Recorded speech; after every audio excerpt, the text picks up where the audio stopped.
Examples of functions with odd symmetry. Now here we'll have a close look at all the odd functions. We have another video in which we have discussed about even functions. When we say that the function has odd symmetry, what does it mean? It basically means that graphically if you look at the function, then it is symmetric about a point. And which is that point? It is symmetric about origin. That is main thing, right? So graphically you can always be sure whether a function has odd symmetry or not if it is symmetric about origin. If the function is symmetric about y-axis, it has even symmetry. If it is symmetric about origin, that means odd symmetry, correct? So that is odd symmetry. Now algebraically, also you can prove a function to have odd symmetry by finding the value of f of minus x. If f of minus x is equals to minus of fx, right? In that case, it implies odd symmetry.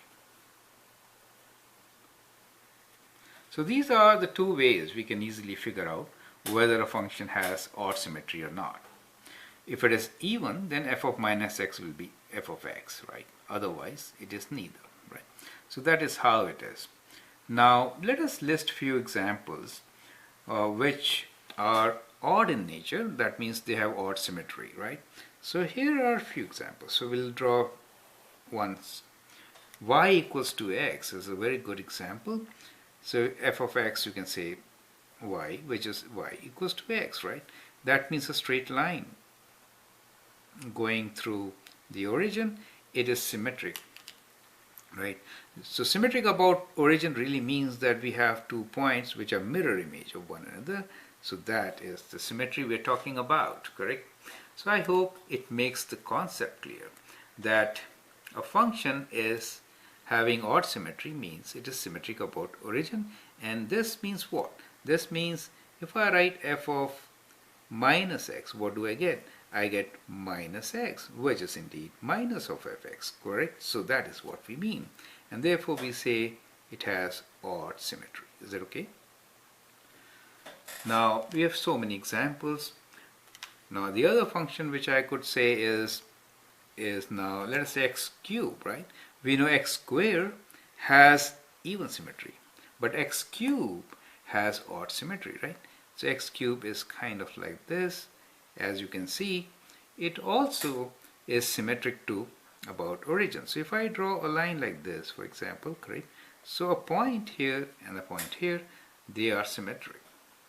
So there is a mirror image if you see with respect to origin, correct? So this function also has odd symmetry, and the function is f of x equals to x cubed. Now you can also test this with the same criteria. That is, what is f of minus x equals to? Minus x whole cube, right? Which is minus x cubed, and that is minus of fx, right? Perfect. So it is even it is odd in nature, correct? So odd symmetry. More examples. How about 1 over x? 1 over x is another good example which has odd symmetry. 1 over x, right? I hope you remember the graph. It is kind of like this, right? Like this. So it's symmetric about origin, correct? And it has odd symmetry, right? So you can see here these points, and all the points, whether like this or there will be one mirror image for sure. So we have f of x equals to, let me find minus x. So 1 over minus x, which is minus of fx. Do you see that?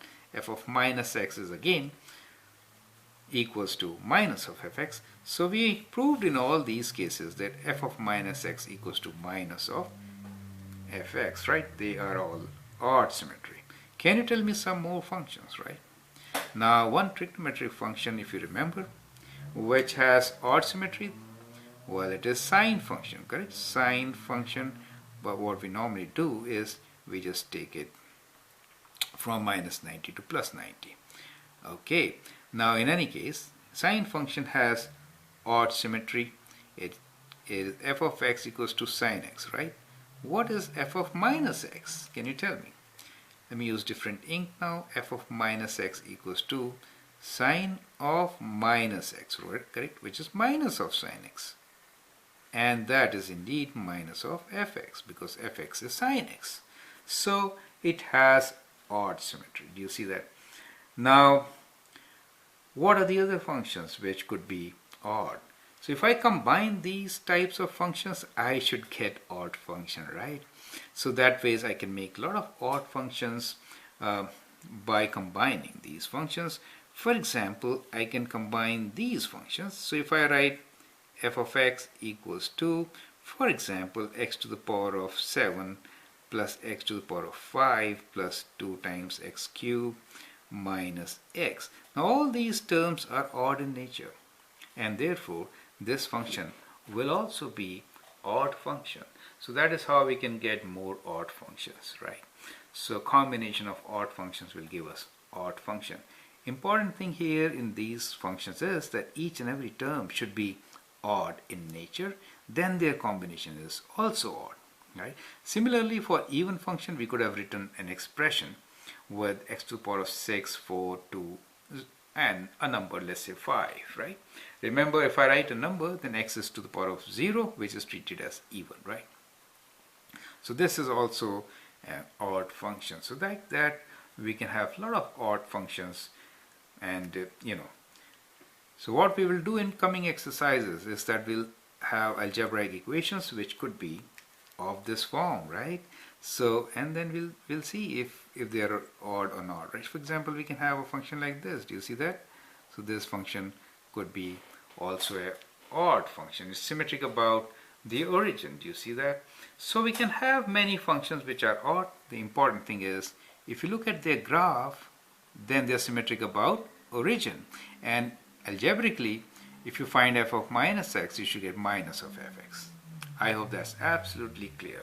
Thank you, and go through my videos to explore and do few examples to get this concept. Thank you, and all the best.